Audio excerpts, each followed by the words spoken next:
Over the past couple of years, we've seen so many video games released that only exist to push a certain narrative in your face. They're not supposed to be entertaining. They're not supposed to be escapism. They just want to exist to push modern day terminology in your face, like transgender or non-binary. Or we have characters like Tosh who are walking billboards for certain sexualities. And then you have Dustborns, which are straight up historical revisionism.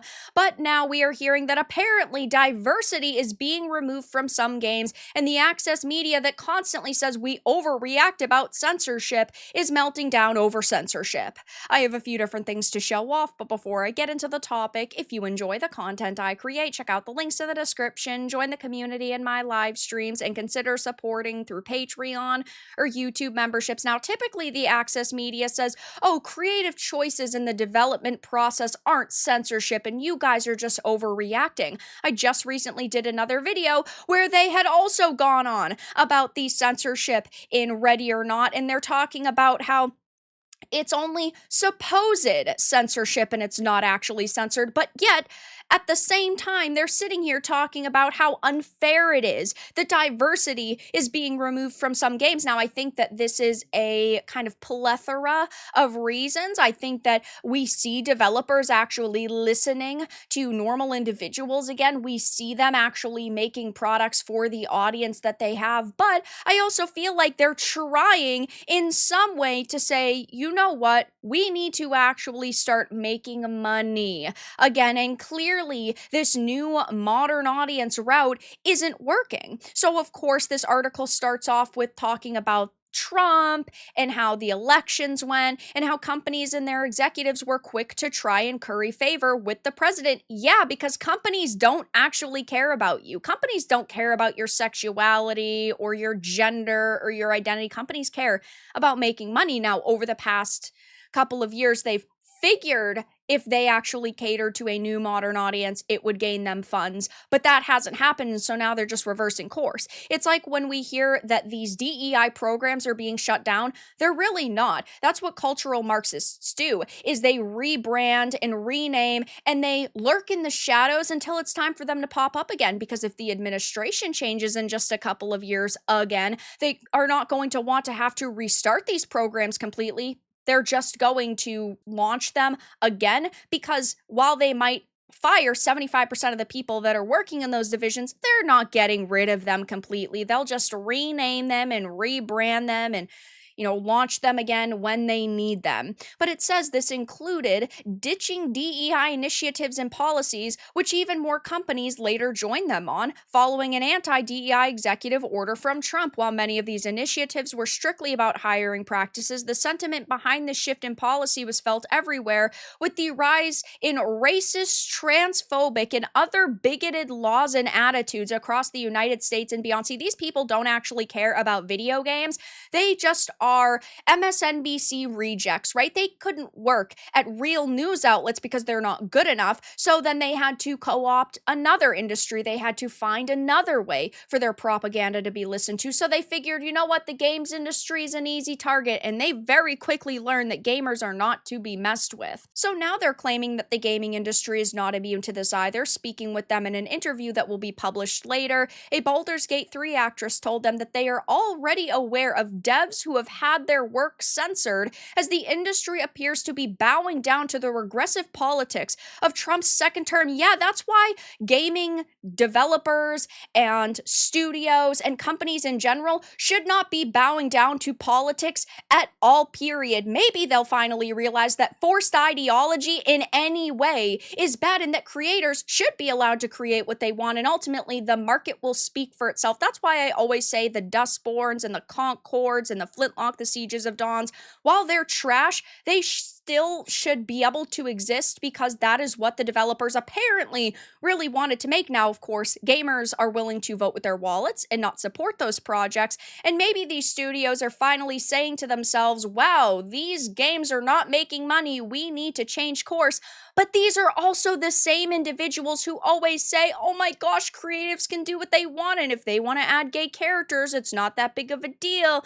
And hey, they can do what they want. But now, when suddenly the tides are turning and things are shifting, they are calling out censorship, when over the past couple of years, they haven't talked about censorship at all, unless they personally are bothered by it. This is why I always say censorship is bad, because eventually, one day, it will come for your favorite franchises too. Don't think that you are safe just because right now your politics are being protected or ultimately promoted. They are so brain dead. They really expect us to sit here and defend their content now that it's being censored, when on the flip side, they for years haven't actually stood by gamers and called out censorship just across the board, period. Okay? Companies don't care about your sexuality. Companies don't care about your identity. And it's your fault you believed them over the past couple of years. Did they really believe that, like, Microsoft actually cared when they put, like, rainbow skins into Halo? No, it was forced DEI to hopefully make a few bucks off of you. It's so funny to me that they truly believed after all this time that they were actually cared about. No, that's not the case. And of course, they have to bring Gamergate into it, that, oh, this comes amid the revival of the Gamergate movement, which is seeing developers, journalists, and many others in the gaming industry harassed online. Gamergate 1 was about ethics in video game journalism, and it is the same now. We are talking about ethics in video game journalism, ethics just within gaming studios in general, and also the content that creatives are creating. I mean, it's very clear at this point that one of the major reasons we are seeing kind of diversity being dropped is that companies are realizing that it's not making them money.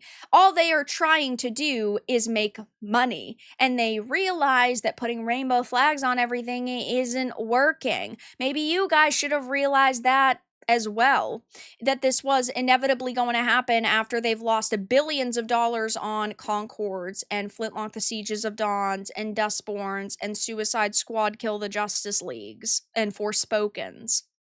It also means that we often see the argument that games with characters that are non-white and or queer will sell poorly. Baldur's Gate 3 quite obviously disproved that, as it was reported to have sold 15 million copies as of November 2024. What other games have sold that have featured, like, prominently queer or non-white characters? Now, I don't think that ultimately Baldur's Gate 3 was a bad game.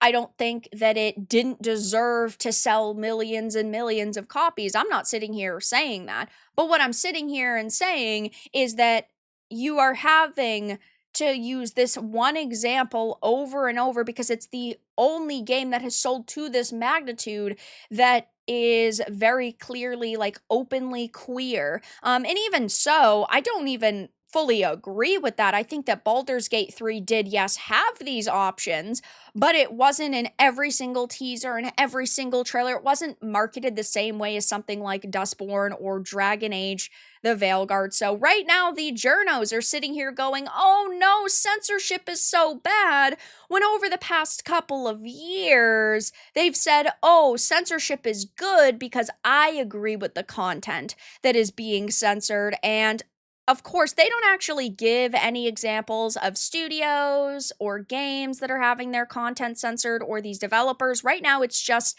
he said, she said.